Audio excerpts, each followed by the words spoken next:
mais um episódio do Take 5 Lounge. O tema de hoje está super quente, eu adoro esse assunto.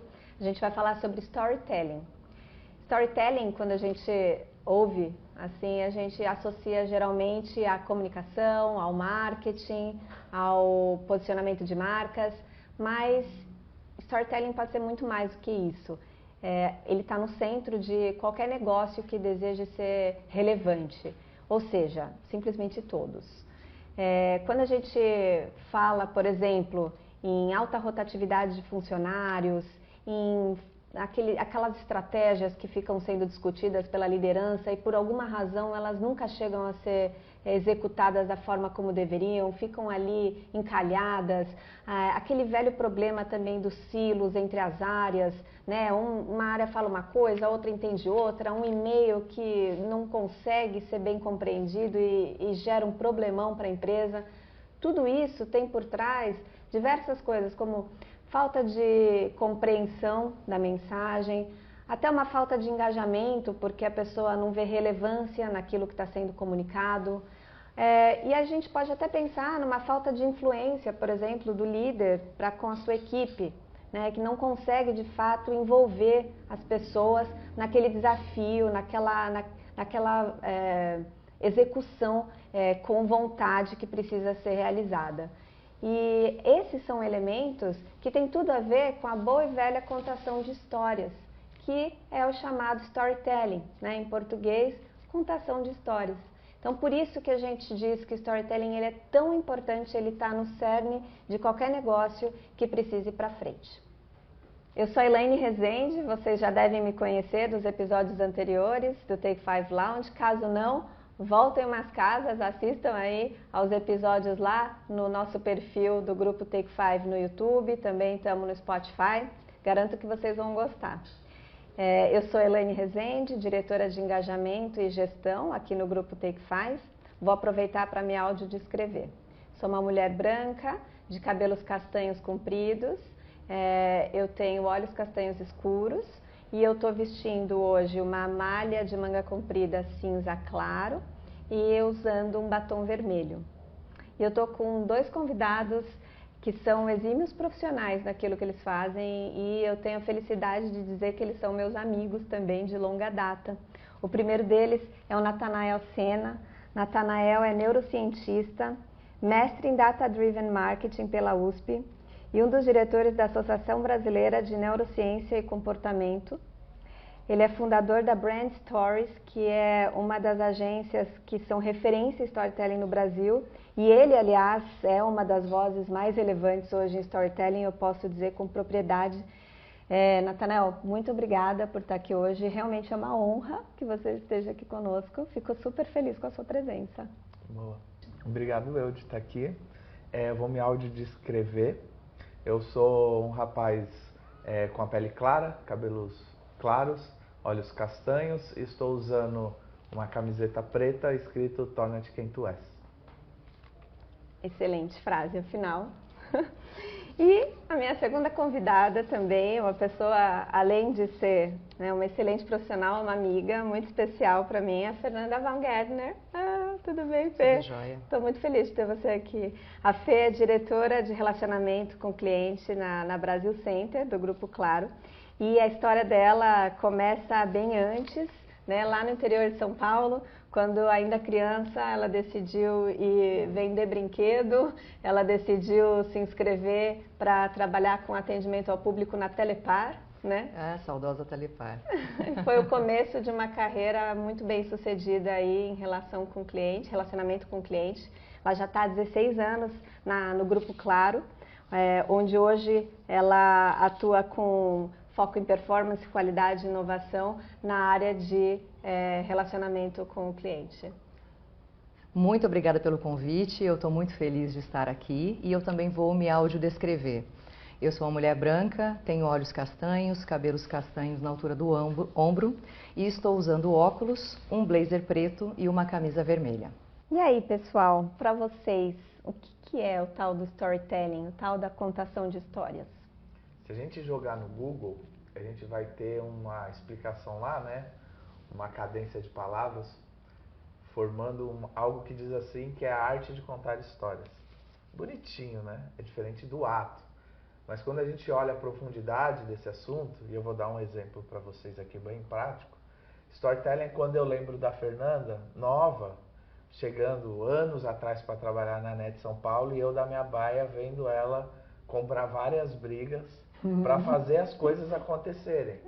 Como eu lembro da Elaine sentada algumas mesas do lado da minha, também todo mundo questionando e falando assim, nossa, como ela é inteligente, como ela está vendo isso que a gente não está vendo.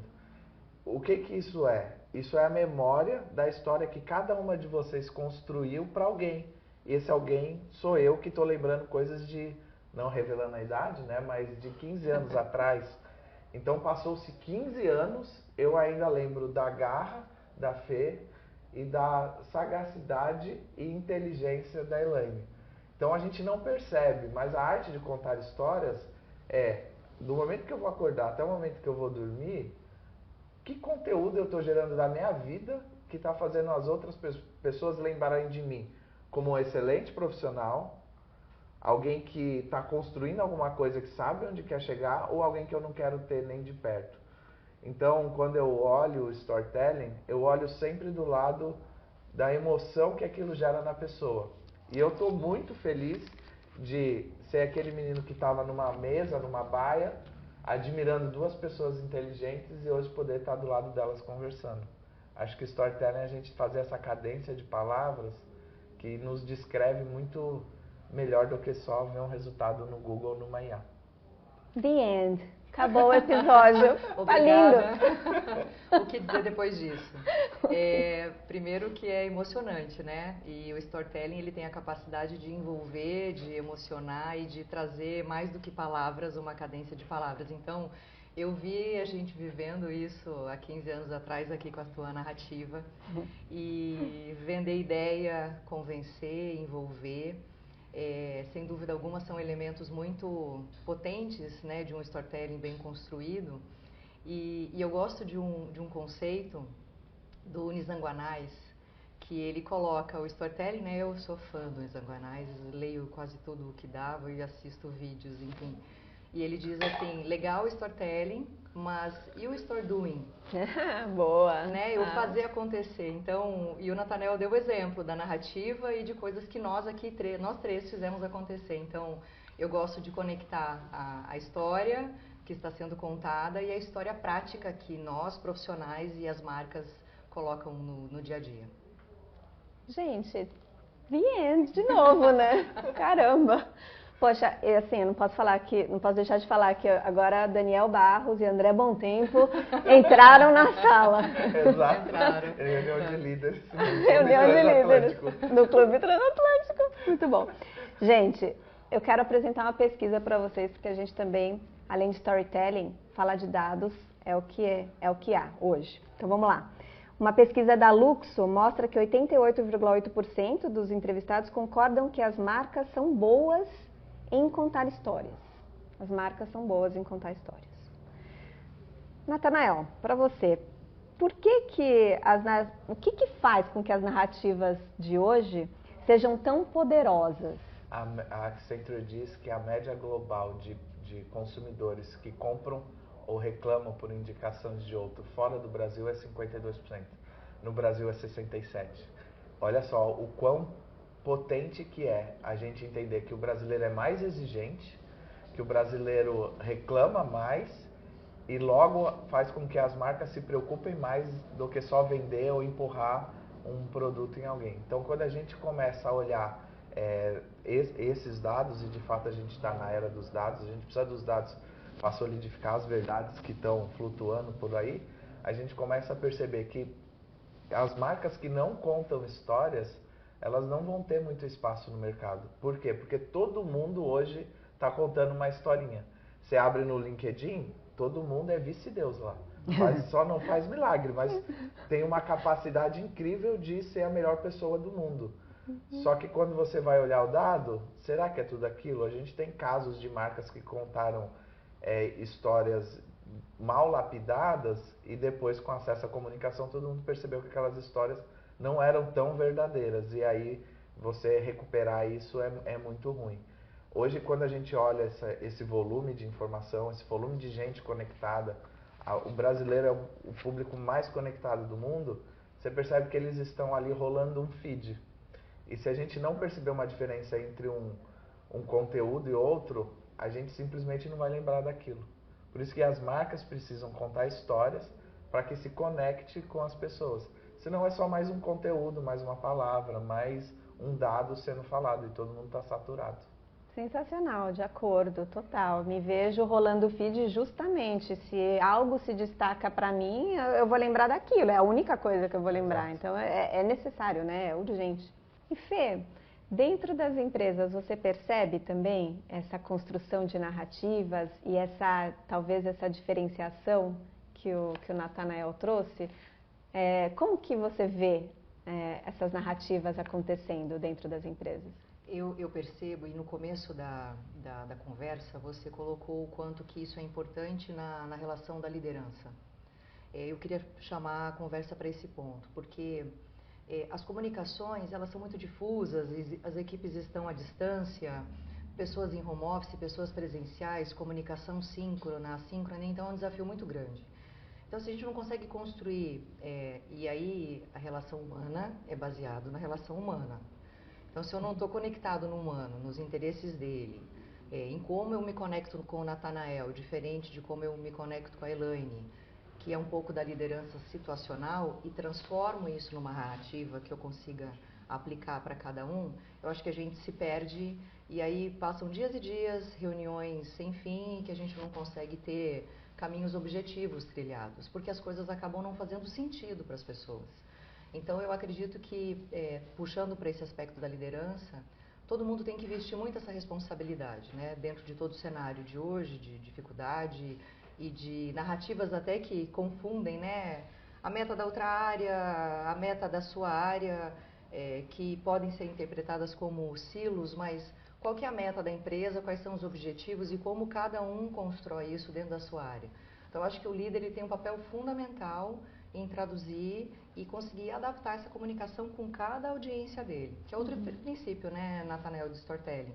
Se você não conhece sua audiência e consegue se conectar com ela de forma genuína, nada acontece. Então, eu acho que essa é uma dor hoje que cada líder tem que vestir essa responsabilidade e combater de uma forma mais robusta. Bom, o Pequeno Príncipe, eu vou dar um complemento contando a historinha. O Pequeno Príncipe ele mostrava uma rosa. Mentira, o Pequeno Príncipe ele mostrava um desenho. Isso aí está no comecinho do livro.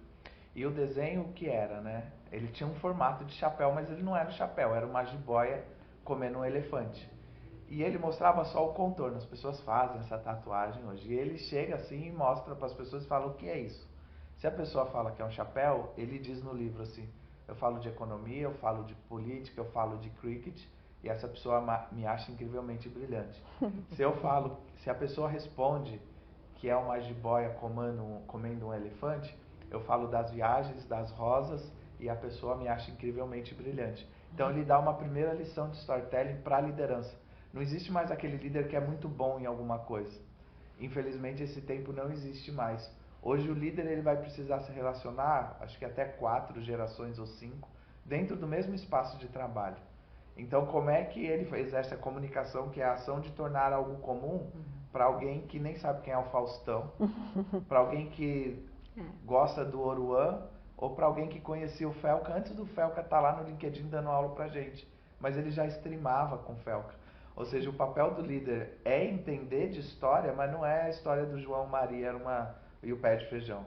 É um skill novo que, se ele não souber contar histórias diferentes para cada um desses grupos, para cada um desses silos, ele não é nada mais do que um chefe. Então, infelizmente, se reinventar e saber que a gente cada vez mais vai ter que entender como uma geração se comunicar como ele se comunica, porque não é mais só o salário que vai fazer aquela pessoa fazer aquilo. Ela vai precisar entender o todo. Se você jogar no Google aí, você vai ver que um ser humano toma 35 mil decisões por dia. Então você acha que se você continuar falando como você faz, alguém vai entender o que você está falando? Não vai nem de perto. Então é um desafio lidar com comunicação na liderança. Não, e eu acho que é excelente que a gente, infelizmente, não, acho que felizmente, né, todos somos pessoas em construção, ainda bem, né, e diferentes entre si. É uma história que eu conto para o meu filho, Leonardo, também, de 9 anos, que ainda bem que todo mundo está em mudança, né, e a gente pode melhorar sempre. Fernanda comentou da questão do líder ser capaz de traduzir a estratégia para cada pessoa, para que essa pessoa se envolva, né, com aquela estratégia. Eu vejo muito o líder, ele de fato traduzindo a visão da empresa, né, a visão que está ali contada através de uma historinha, muitas vezes no quadro, né? Esse líder, ele decodificando essa visão para envolver a pessoa em defender aquela visão junto com ela, né? Então, excelente forma de a gente pensar como que a contação de histórias, as práticas de storytelling podem ser pragmáticas, né, no uso dentro das companhias. Fernanda, além da questão da liderança, você trabalha diretamente com a escutativa de clientes. Né? Você está liderando ali o call center do Grupo Claro, Brasil Center, e a gente fala muito na questão da voz do cliente, de fato ser ouvida de forma genuína, para que ela possa se transformar em ações, né? O story doing, que o Nizam comenta. Como que você acha que hoje você vê que as companhias são capazes de transformar a voz do cliente realmente em ações factíveis? Eu vejo um movimento muito robusto nos últimos anos, e falando do nosso grupo, é um capital, a voz do cliente, que a gente leva muito a sério. Então, existem N ferramentas de pesquisa, né, desde o NPS transacional, tem todo um ecossistema voltado a capturar a voz do cliente, mas tem um outro ecossistema que ele é tão limpo, puro, e todos os dias as objeções, os contatos que os clientes fazem com os N canais de relacionamento, e muitos deles hoje no Grupo Claro estão com a Brasil Center. Esse capital, ele precisa ser e é interpretado porque, imagina, você acabou de passar por um relacionamento para falar com a Claro sobre uma questão técnica ou uma questão financeira, e nesse caminho pode ter tido um app, pode ter tido um atendente, um representante nosso, e você chegou ao site. Cada um desses pontos de contato, você deu elementos para a empresa super importantes no clique ou na sua voz, demonstrando o que você sente, como que você vê. Por que eu vou te fazer só uma pesquisa? E por que eu vou só te pesquisar o que você sentiu se você acabou de me ligar? Então, hoje a gente consegue somar todo o ecossistema de pesquisas com que o cliente fala, né, através de ferramentas como Speech Analytics, para conseguir transformar a voz em dados e transformar os dados em algo que seja acionável. E aí existem N áreas que trabalham com esse aprendizado para gerar melhoria e melhorar processos, né? Muito da história está em processos, muito em pessoas, muito em sistemas, mas muito está em processos, e a empresa se retroalimenta nesse sentido. Então eu acredito muito que esse é um movimento que não tem volta, e acredito aí particularmente que não precisamos pesquisar muito se o cliente nos dá de lambuja, assim, de presente, o que ele sente, só que a gente tem que ser muito rápido e sagaz para interpretar e atuar sobre isso. E ouvir, ter vontade, né, de colocar em prática aquilo, né? Na Brasil Center são hoje quase 10 mil colaboradores, que tem diversas atividades, né, desde relacionamento com o cliente, tem uma área de marketing, tem vendas, eu brinco que é um hub que trabalha para Claro e para gerar valor para Claro. E tem uma voz que eu também me preocupo muito, que faz parte desse ecossistema de melhorias, que é a voz desses representantes que atendem o cliente. Então, eles estarem bem, e aí a gente trabalhar o ENPS, né, faz com que isso fique ainda mais interessante. Eu vejo uma beleza enorme nisso. E isso é um dos grandes motivadores que eu tenho para trabalhar todos os dias. Como fazer bem, né, e como melhorar cada atividade, o ambiente, as ações que a gente trabalha com cada colaborador, para que ele esteja, de fato, apto e com aquela vontade de trazer a voz do cliente para dentro da empresa. Excelente. Que bom saber que tem gente fazendo isso e a gente, cliente, está sendo ouvido de verdade. Sem dúvida. Gente, eu vou trazer aqui mais uma pesquisa que pode ajudar aqui nessa conversa. A mesma pesquisa, na realidade, uma outra questão que foi trazida, 77% dos entrevistados afirmaram que o consumidor é quem melhor pode contar a história de uma marca. Vamos falar então aí dos clientes falando sobre as empresas.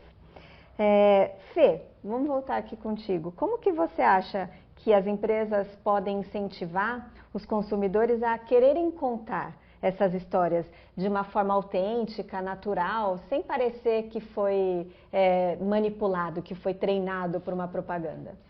Eu acredito que quando o produto ele é experimentado assim na real, seja num jogo que o cliente vai assistir, e aí por trás, né, se ele percebe que ele está sem sinal, é péssimo. Mas se está fluindo, né, ele não precisa lembrar que a tecnologia está ali, ele está assistindo o jogo. Quando ele vai numa loja e ele experimenta também um produto novo, compra o celular, o aparelho que ele deseja, então eu acho que se a gente conseguir fazer com que essas experimentações, né, a hora da verdade do produto, que às vezes quanto mais transparente o produto tiver, melhor para o cliente, se a gente conseguir capturar esse sentimento, realmente as sensações que o cliente tem e o que isso gera de valor para a vida dele e trazer isso para depoimentos, eu acho que seria um golaço. E eu entendo que o relacionamento com o cliente na loja, eu acho que é uma das horas da verdade que a gente pode mais tentar capturar esse tipo de feedback do cliente, esse momento da experimentação, sem parecer forçação de barra, né? Porque a coisa está acontecendo, está sendo vivida ali. Então, não é um jabá, não é tirar o cliente para falar bem de você, ele está vivendo aquilo. E a gente percebe que quando aquele produto, aquele serviço faz parte da história dele, ele está postando ou ele está divulgando para as outras pessoas um pedaço da história dele. Então, por exemplo, coisa simples. Quantas pessoas não vão para a Disney? Elas estão pagando para estar lá, não estão pagando barato. E elas tiram uma foto com a orelhinha que comprou em frente ao castelo. Ah, mas a Disney é uma parte da população. Vou dar um outro zoom aqui.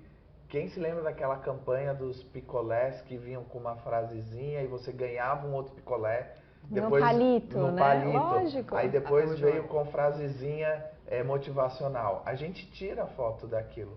Ou seja, vai no estádio, você pagou pelo aquele produto. A gente, brilhantemente, a Fê contou do ponto de venda. Quem ainda não foi, eu não sou da Claro, mas eu convido aí, vai na loja do Morumbi, que fica ali embaixo da loja da Apple, tem um robô que te atende lá. Eu fui sábado, porque eu fui trocar uns pontos por um outro telefone, que as pessoas compraram e tiram fotos no espelho com o telefone para mostrar que comprou um telefone. Tinha um robozinho, e ele atendia assim, tinha um casal lá e eles queriam tomar café enquanto estava esperando. Aí o robô era um grande, assim, um humanoide, né, que é aqueles que não têm braço, ele ia guiando as pessoas até o café. Ou seja, tem a ver com o produto? Muito pouco, mas tem a ver com o contexto daquilo tá gerando uma divulgação externa. Excelente. E sabe o que eu ia falar? Você trouxe um gancho sensacional, que a Fê falou que o ponto de venda é um lugar excelente, né, para as empresas que estão dispostas a ouvir o cliente e captar esse momento. Você trouxe esse exemplo.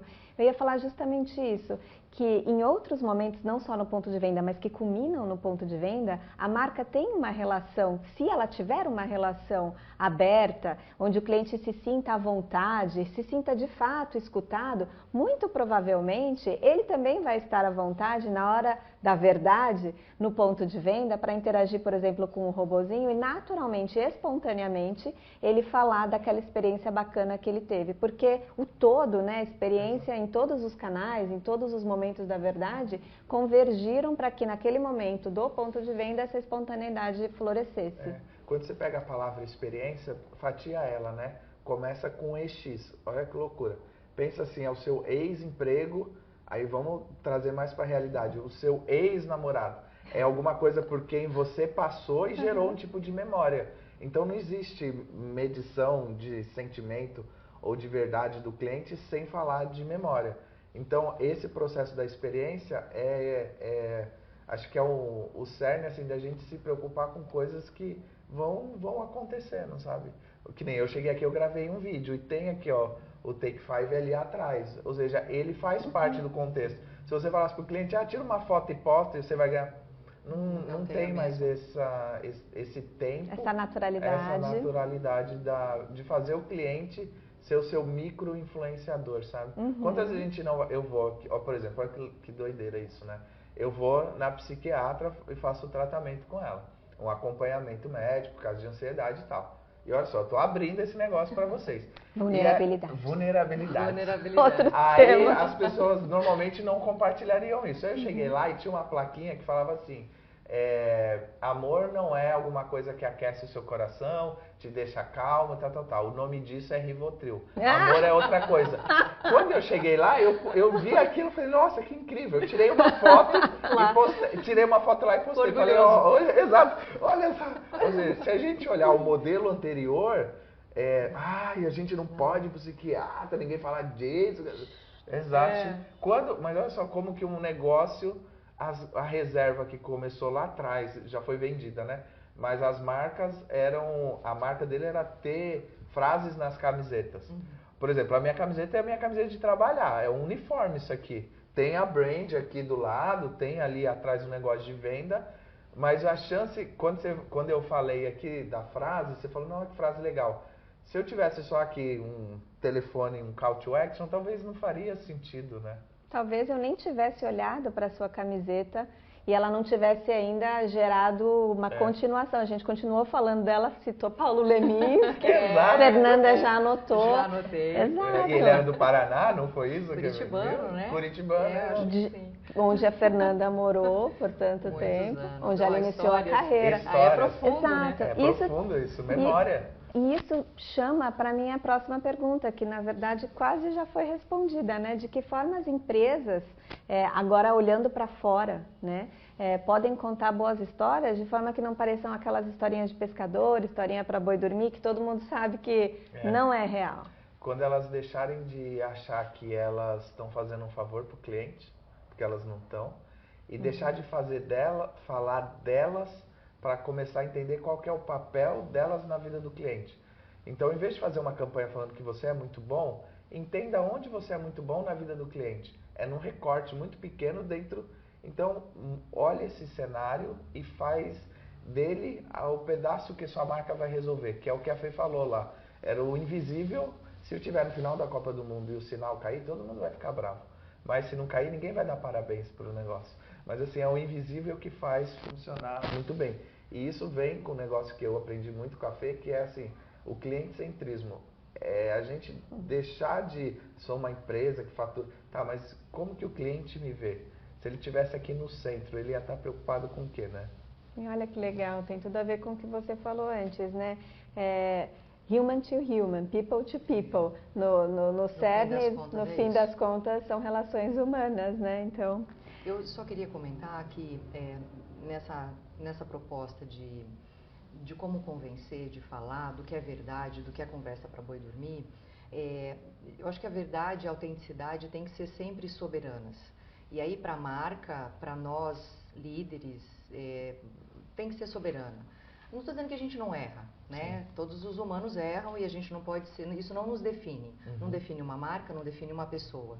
Mas como a gente reage ao erro nos define. Então, eu acho que trabalhar com autenticidade, estimular, eu vou vender essa ideia com que dado ou com que lógica, né? Porque eu posso vender uma ideia com dados, fundamentos técnicos do produto, ou do meu currículo, ou do seu, ou com aspecto lógico, ou com aspecto emocional. Mas seja qual for o atributo, né, técnico, lógico ou emocional, ele tem que estar dentro da autenticidade. Então, a conversa para do boi dormir, eu gosto muito lá de ler o Ariano Suassuna, que como é que ele brinca, né, que o mentiroso é o mentiroso que mente por arte, por amor à arte, aquele que não faz mal para ninguém. Então, eu gosto dessa conversa para boi dormir, ela me faz rir, me faz bem, e Ariano Suassuna também é um dos nomes que eu mais gosto e das leituras que mais me fazem rir. É essa conversa para boi dormir que eu quero. E só ela, né? É só ela. Gente, trazer mais um dado aqui para enriquecer a nossa conversa. 88,4% dos entrevistados dessa pesquisa disseram que estão presentes nas redes sociais 4 vezes ou mais por semana. Achei super pouco. Reconheço o meu lugar de fala de viciada.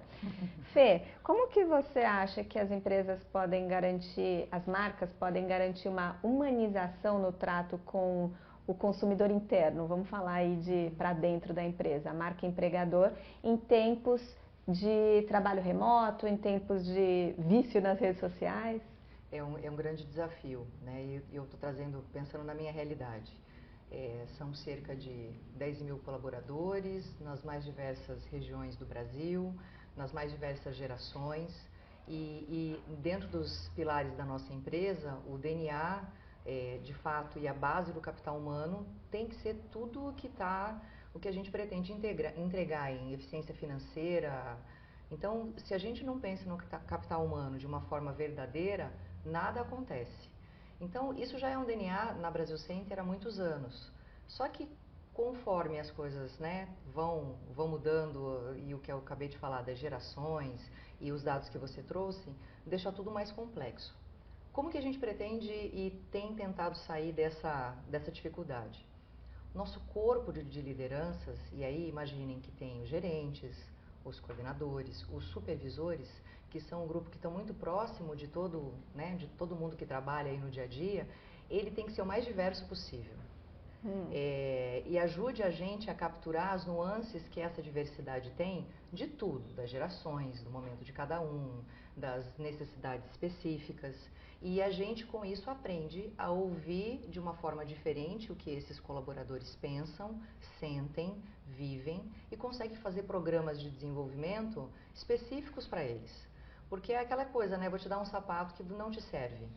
A gente já cometeu isso há alguns anos, alguns erros como esse, mas hoje tem um time nosso de comunicação que é um dos times que trabalha muito todas essas questões de programas de desenvolvimento e qualidade, que ele está muito mais setado o que as pessoas precisam para desenvolver ações, e aí as ações são desde treinamento, de conteúdos técnicos que são super necessários, mas até questões mesmo de desenvolvimento da pessoa na sua vida, dos seus benefícios, de programas de qualidade. Então, N coisas que a gente pode premiar. Me passou aqui pela cabeça, vou começar agora algumas rodadas para todas as cidades que a gente atua, que é o prêmio para celebrar o Prêmio Muito Mais, que é um dos prêmios que nós temos há uns 15 anos, só que a cada ano ele se remodela. Esse ano, inclusive, uma das nossas apresentadoras é de IA, né? A Lívia, líder virtual de inteligência artificial, né? É a amiga da Teodora, provavelmente. Best friend BF lá a Lívia, ela vai ser uma das apresentadoras. E esse prêmio, ele celebra os profissionais que tiveram as grandes realizações do ano. E por mais que ele seja um prêmio antigo, cada ano a gente repagina para atender o que as pessoas desejam ter. Então, só para dar um exemplo para vocês... E que muda, né? O tempo todo, e as pessoas, né, têm necessidades novas, e é um barato muito grande. Faz um ano que eu estou na Brasil Center, e eu tinha, acho que uma humildade muito grande de assim, o que eu vou aprender com essa galera, uma gente jovem, diferente e diversa e múltipla, eu vou aprender muito com essa galera. E mal sabia eu, ainda bem que eu sou uma pessoa humilde para aprender né, e a gente tem que viver essa vida de aprender. E um ano depois eu vi que eu aprendi muito, mas eu ainda não aprendi quase nada do que tem potencial dessa equipe nos ensinar para que a gente continue dando o que eles precisam, incentivando para que o brilho, né, para que as competências possam aflorar. E aí todo mundo ganha. A marca empregadora e a marca final no relacionamento com o cliente. Claro, porque isso vai se refletir para fora também. Sem dúvida. Sensacional, muito interessante pensar como aqueles elementos, né, primeiro, da humildade em ver o outro, segundo, escutar o outro, prestar atenção no outro, gerar o rapport, né, aquela conexão, o sentimento de por que eu estou aqui, para que eu estou aqui, etc. Que são todos os elementos do storytelling, se refletindo numa estratégia de marca empregadora. Foi um case, obrigada, excelente. Falando de neurociência, né? Como que você acredita que a neurociência pode ajudar o marketing a construir boas histórias? A gente olha pela quantidade de neurônios que a gente tem. Então, por exemplo, hoje a gente tem alguns milhões de neurônios para bilhões de sinapses. Qual que é a relação de uma coisa com a outra? Sinapse vem do neurônio. Então, um neurônio, imagina que essa mão é um neurônio, essa outra mão é um outro neurônio. Esse espaço aqui a gente chama de fenda sináptica, porque é uma fenda igual a fenda do biquíni do Bob Esponja. Então, assim, esse neurônio, quando você está com fome, quando alguém fala que te ama, ou a gente está falando assim, não tem uma letra A vindo entrando na sua cabeça. Não, isso aí é processo de transdução de informação e informação neural. Isso acontece pelo quê? Um neurônio comunica com o outro. Então, isso é uma sinapse. Então, a gente tem bilhões de sinapses para milhões de neurônios. Então, eles também trabalham muito mais que a gente. E trabalham performance. Alta performance. E trabalham o tempo todo, né? Eles não desligam. Mesmo que a gente dorme, eles ainda estão trabalhando porque a gente acorda. Né? Se Deus quiser, os nossos só vão se desligar daqui a muito tempo. Para depois abrir de novo em outro lugar. Então, quando você olha esse modelo, você percebe assim, ó, tudo que eu faço hoje que está automatizado dentro de mim, o que é isso? De um jeito bem simples de explicar. Eu não ando, se eu estiver mascando chiclete, eu dou um passo, eu paro, eu masco chiclete, depois eu paro, pisco, depois eu paro e respiro. O processo está acontecendo de forma automática. O nosso corpo, ele sempre vai poupar energia. Um exemplo besta, assim, você já viu esse, acho que você também, mas olha só, temos algumas pessoas aqui na sala e vocês assistindo. Nesse processo de poupar energia, tudo que puder ser automático, o que é automático? Eu não gerar uma sinapse nova, o meu corpo vai ter a tendência de fazer isso. Certo. Então a gente tem uma cor amarela aqui e uma cor roxa aqui. Um exercício simples para vocês depois fazerem a ponte com um processo de comunicação, marketing e tal. Então roxo e amarelo, certo? Roxo, amarelo, roxo, amarelo, roxo, amarelo, roxo, amarelo, roxo, amarelo, roxo, amarelo. Roxo, amarelo, roxo, amarelo, roxo, amarelo, roxo, amarelo, roxo, amarelo, roxo, amarelo, roxo, amarelo, roxo, amarelo, roxo, amarelo, roxo, amarelo, roxo. Amarelo. Viu? A Elaine já ali no impulso da sinapse, amarelo, foi a primeira a responder. Mesmo quem não responde, o cérebro já entendeu.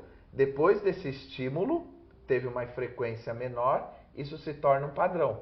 Então, quando eu falo amarelo, ele já entendeu, eu não vou gastar energia para ver o resto. Afinal, ele é inteligente. Afinal, ele é inteligente e poupa, então ele já sabe que vem roxo depois. Como que a neurociência ajuda o marketing, a comunicação? É entendendo como que a gente faz essa quebra de estímulo. Olha só que loucura. Quem é que não recebeu um WhatsApp hoje pedindo para responder alguma coisa? Você deixou guardado ali e você falou que uma hora ia responder. Daqui a pouco você recebeu outro. No final do dia você nem lembra aquilo. Ou você recebeu alguém pedindo uma ajuda falando que era urgente. Depois um outro liderado, uma outra urgência. Certo. Depois um outro e nada ficou urgente. Você lembra daquela pessoa que está tentando fazer uma reunião com você e você pensa assim, nossa, de novo uma reunião com essa pessoa. Sabe? Você já tem uma memória de que todas as últimas reuniões gerou um estímulo tão negativo que você não quer fazer aquela reunião. Olha só a preocupação da gente ser assertivo nas reuniões, diferente da, nossa, eu vou fazer reunião com essa pessoa aqui hoje porque eu sei que se trouxer um problema vai ter uma solução. Essa reunião é muito mais assertiva. Isso tudo está funcionando, tá assim, ó, quando a gente vê os 10 mil funcionários da Fê lá, você percebe assim, ó, eles têm uma capacidade de prever comportamento muito alta. Porque, querendo ou não, já existe um padrão em cima dos dados de onde está dando problema, onde está sendo ofensor. Certamente. Estímulo, frequência, padrão. É como o nosso cérebro funciona. Então, do mesmo jeito que depois o amarelo vai responder roxo, o nosso cérebro vai entender, se eu li isso aqui e não me preocupei, com a próxima eu também não vou me preocupar. Por quê? Porque o coração precisa bater, o pulmão precisa oxigenar ar. Todo esse processo faz a gente entender assim, tem muita coisa acontecendo. Se eu não me preocupar em comunicar de um jeito que as pessoas parem e lembrem daquilo, elas simplesmente vão ter uma resposta automática. Qual que é a resposta automática? Se for uma rede social, ela vai pular o feed. Se for YouTube, ela vai clicar ali, pular o anúncio. E nem viu qual é o anúncio. Porque todos os outros anúncios são tão chatos e são tão iguais. É a lembrança sináptica que eu tenho. Sináptica que eu tenho, porque depois desse já vem esse. Claro. Então, quando vem esse eu já pulei. Não quero saber. Quando vem aquele cara, já sei que ele quer me vender alguma coisa, misericórdia. Quero aproveitar então. E você fez a campanha da Casa do Dragão na empresa. O que vocês fizeram para quebrar o padrão do roxo, amarelo, roxo, amarelo, roxo, amarelo e fazer disso, de fato, um grande lançamento que foi? Boa. Primeiro a gente sempre olha o público e aonde ele está inserido. Por quê? Porque ele está num padrão que eu preciso quebrar. Exato. Então, se falar assim, vamos pôr um dragão no metrô e todo mundo pôs um dragão no metrô, é só mais um dragão Na escada que rolante. vai passar. Aquele... A gente entendeu no público, a gente fez várias quebras. A primeira, que eu acho que foi espetacular, a gente usou tecnologia. Então, com equipamento de realidade imersiva, né? A gente reconstruiu em 3D os cenários do Game of Thrones. Os cenários da Casa do Dragão, que a gente dividia em time preto e time verde. A gente colocou esses equipamentos onde? Em 22 shoppings de forma simultânea do Brasil. Então, se você fosse aqui na loja de determinada operadora que vendesse que vendesse o programa, não, que vendesse... Se você fosse na loja aqui do shopping que vendesse o streaming da HBO, você poderia entrar no game e jogar. Lembra que tinha uma disputa de famílias lá que faz conexão com a Casa do Dragão. E jogar com a outra pessoa que está em Recife. Uhum. E quem que você era? Você era alguém dentro daquele cenário. Ou seja, você estava andando pelos castelos, você tinha dragões e você respondia coisas, porque muita gente não tinha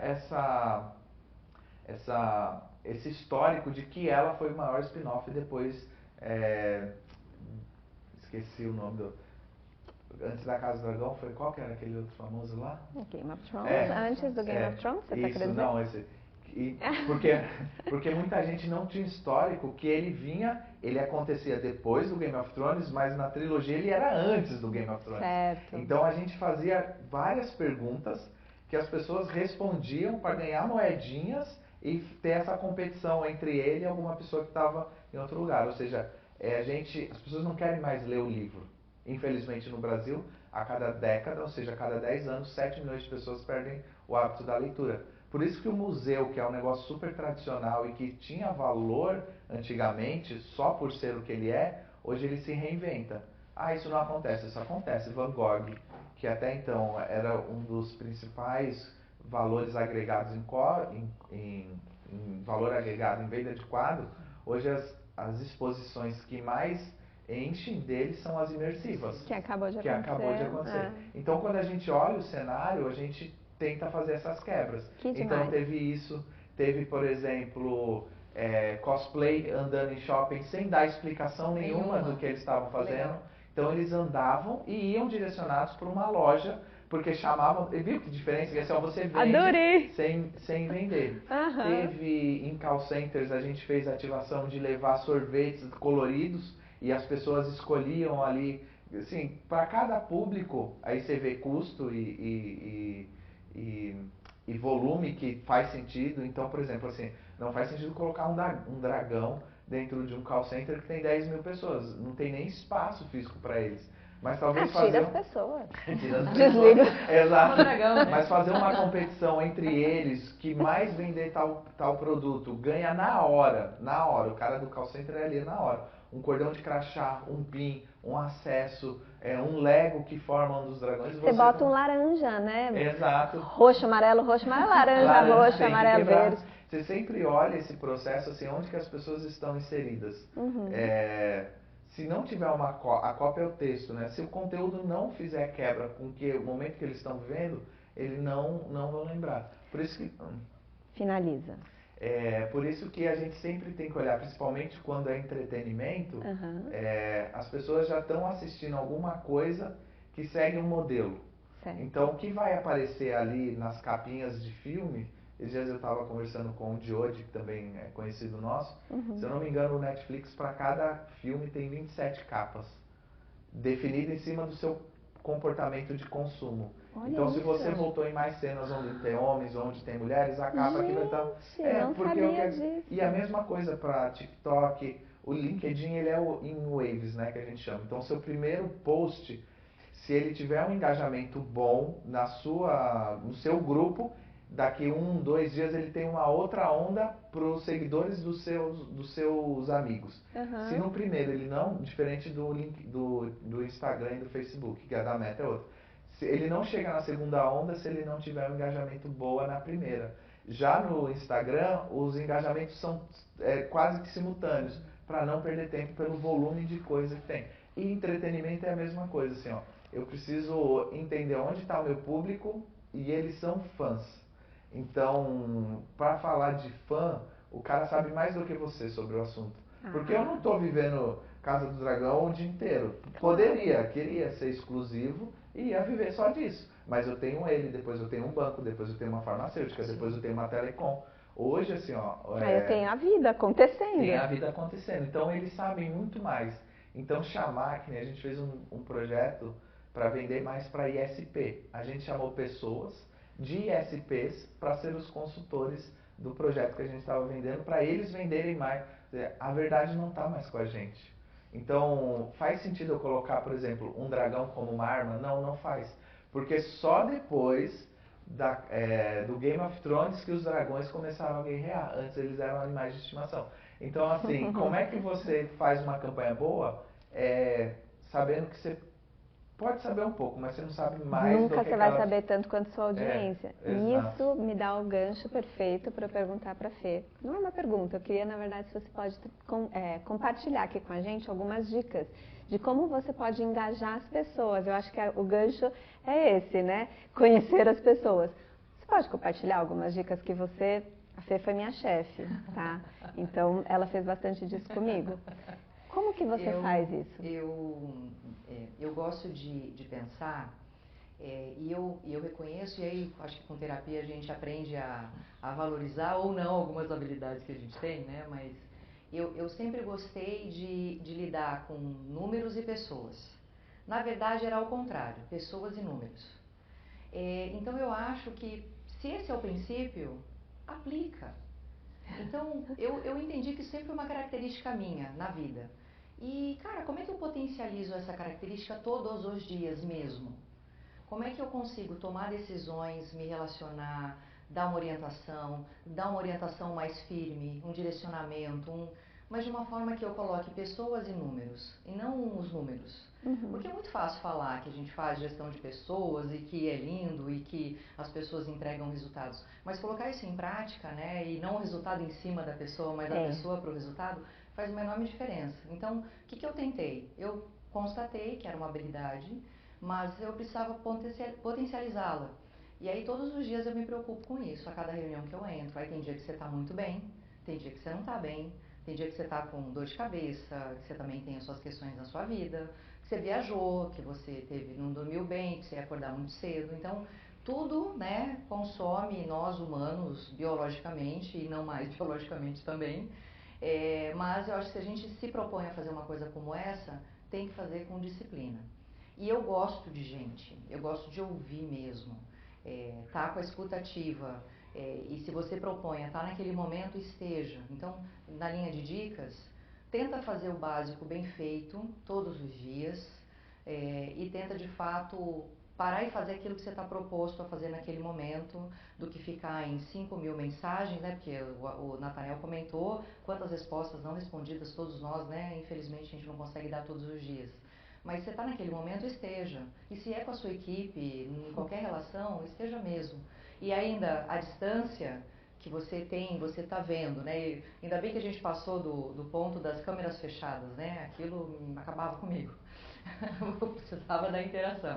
Mas ainda pela câmera tem uma série de coisas que eu não te sinto, eu não te respiro e que impacta na minha interpretação sobre você. Então esteja mais atento, escuta, faz bem feitinho todo dia e escuta as pessoas que trabalham com você.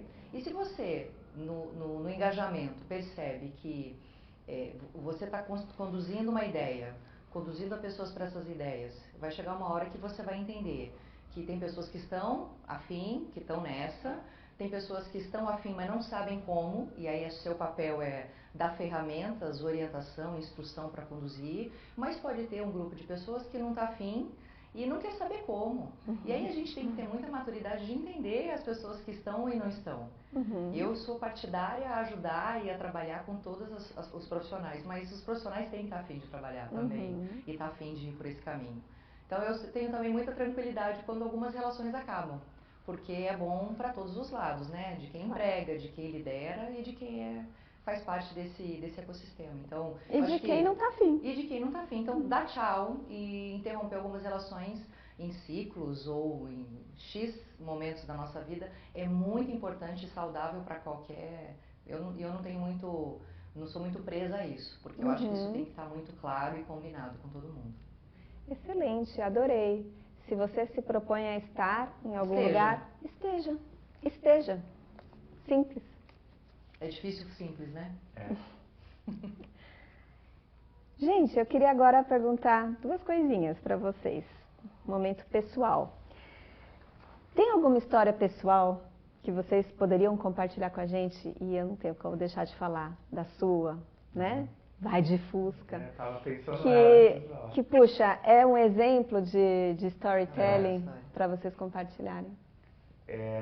Um tempo atrás, às vezes quando você está numa companhia muito grande, você se questiona o seu papel lá dentro versus o que está no mercado, você está vendo numa tela e o quanto você ganha.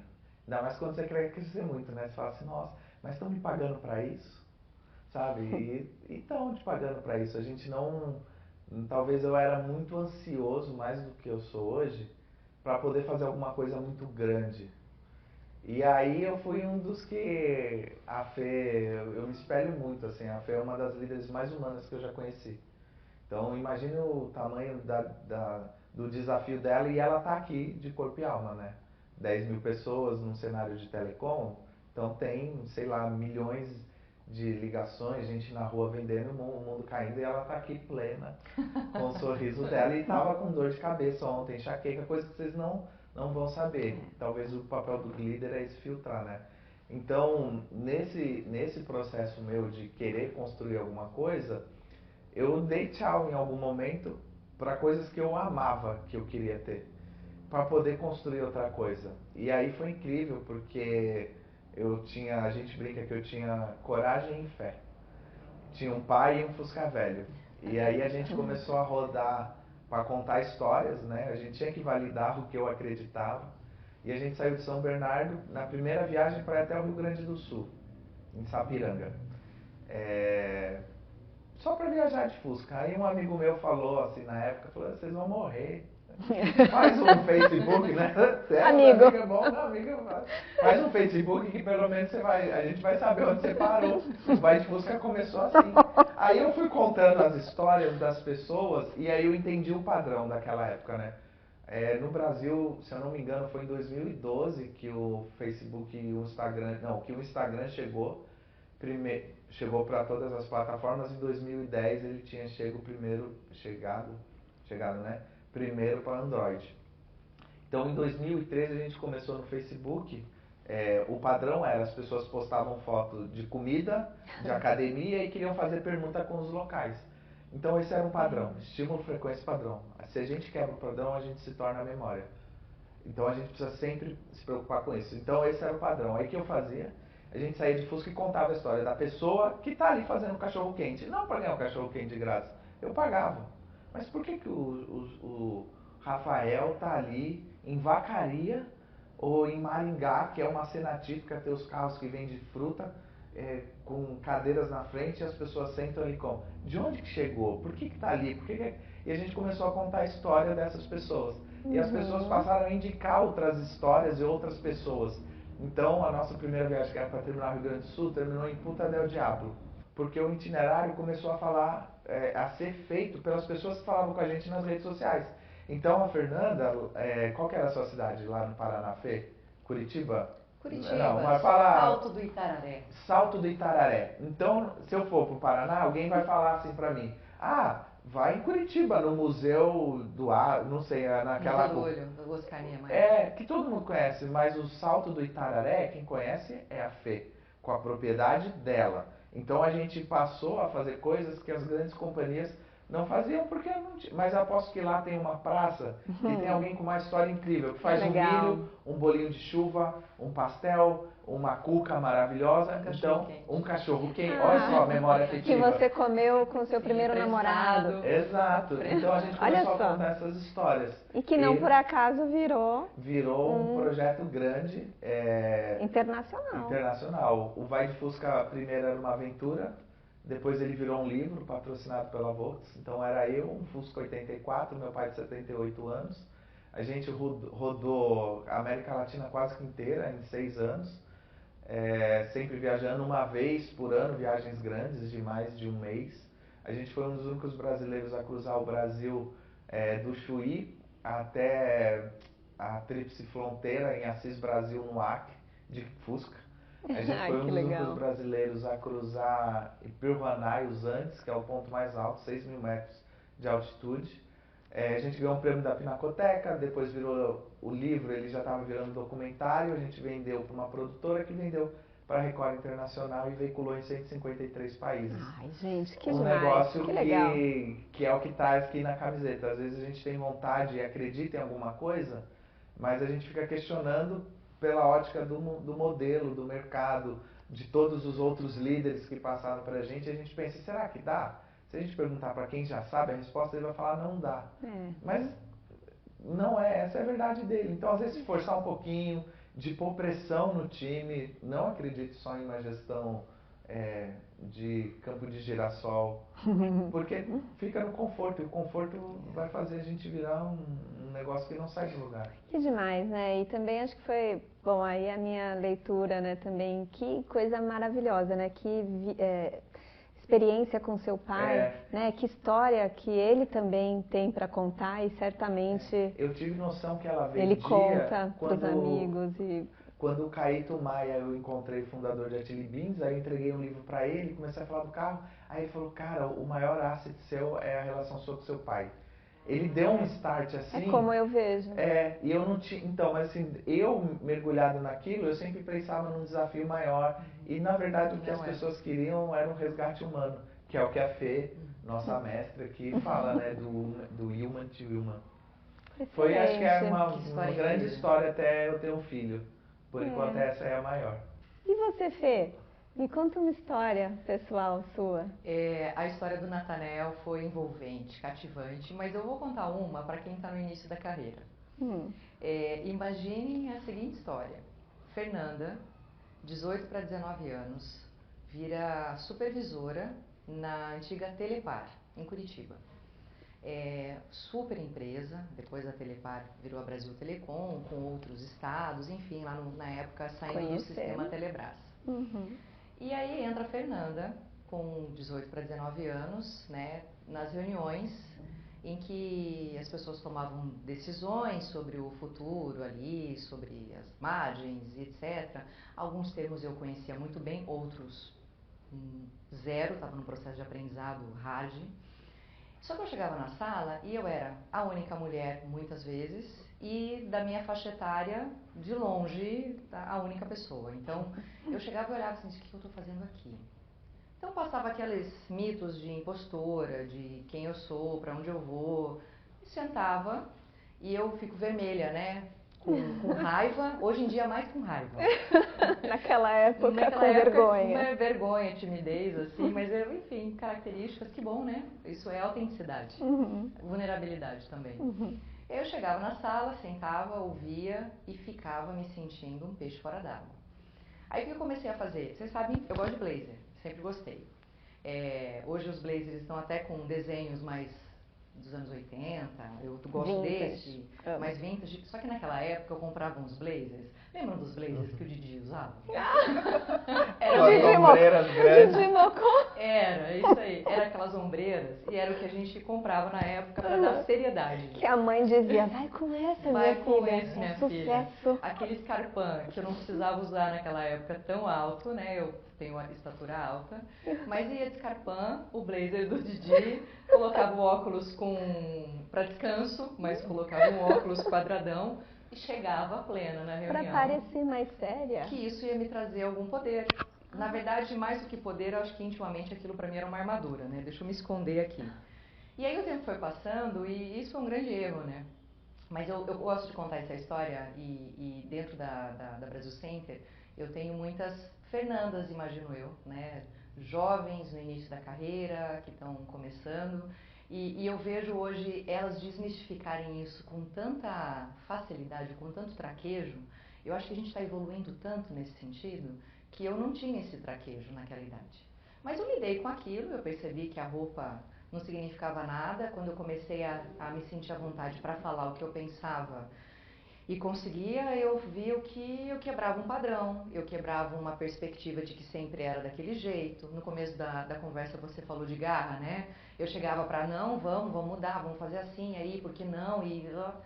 E aquilo funcionava, e aquilo funciona até hoje. O meu mesmo modus operandi, com algumas inovações, aprendizados, erros, acertos, é um modus operandi que sou eu, Fernanda. Mudou o óculos, mudou o blazer. Agora eu preciso, mudou o blazer.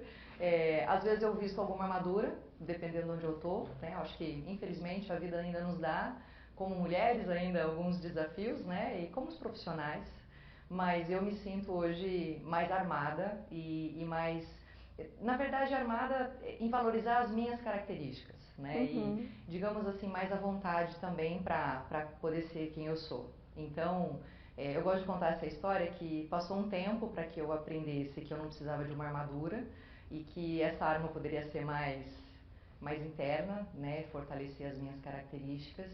E também para mostrar que o que eu tenho percebido dessas gerações hoje, das meninas e das profissionais que estão iniciando, que elas estão muito mais seguras, tirando de letra, com lugar de fala, com você não vai me deixar falar, mas eu vou me empoderar e vou falar e vou colocar a minha ideia. E a gente quer mais um tapete vermelho estendido para elas, para eles e para todos os profissionais, né, jovens conquistarem. Legal. Eu adoro essa história. Adorei essas histórias, as duas. Essa eu já conhecia, essa ainda não.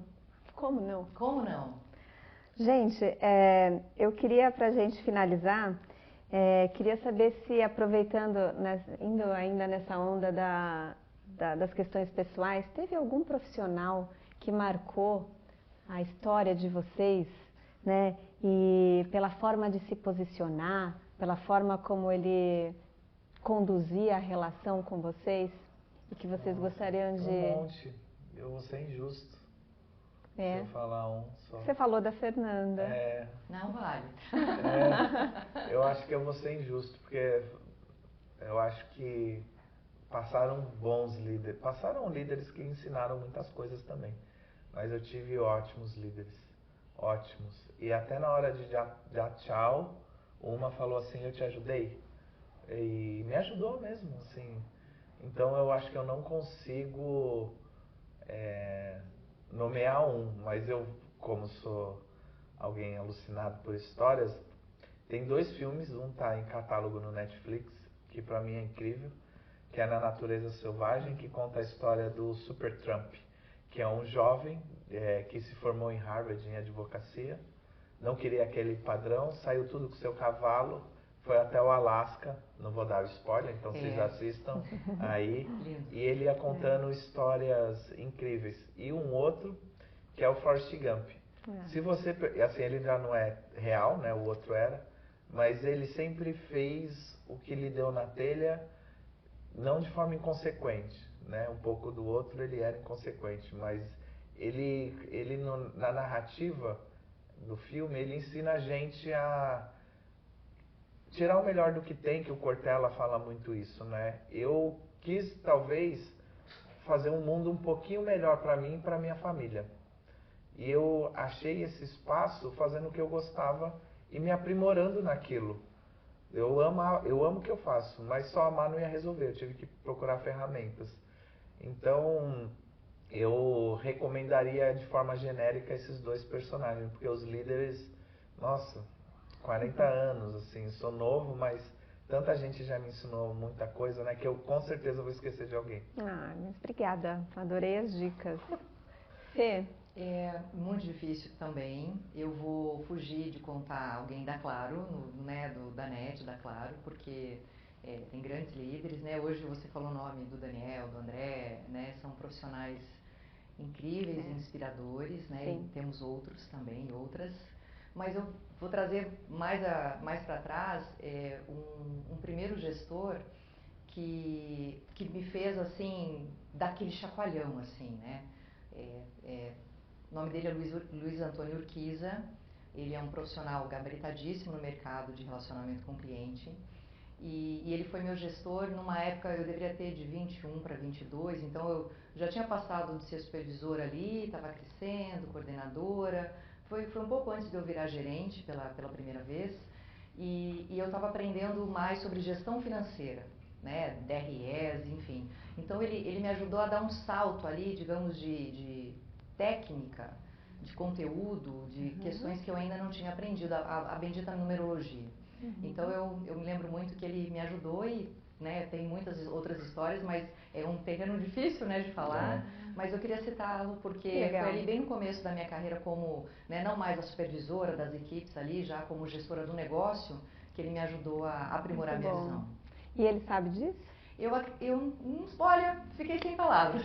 Fica. Eu acho que eu já fiz alguns posts mencionando, mas puxa, acho que ele precisa saber com disso. Com certeza. É muito, olha para o Pareto, muito Fernanda. Importante. Olha, o Pareto sempre vai te dizer alguma coisa. Olhe para o Pareto. Olhe para o Pareto. Ótimo.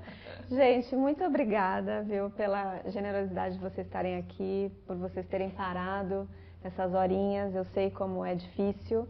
E obrigada por compartilharem o conhecimento, né, de vocês, que é incrível. Espero que tenha inspirado vocês também a conhecerem um pouco mais sobre o porquê o storytelling é todo esse hype que a gente fala e a gente escuta, e é mesmo, e que também tenha gerado aí um pouco mais de curiosidade para que vocês possam ir além e continuarem estudando e crescendo aí na carreira de vocês com as técnicas que essa disciplina nos ensina. Tá bom? Eu vejo vocês no próximo episódio. Até! Obrigada!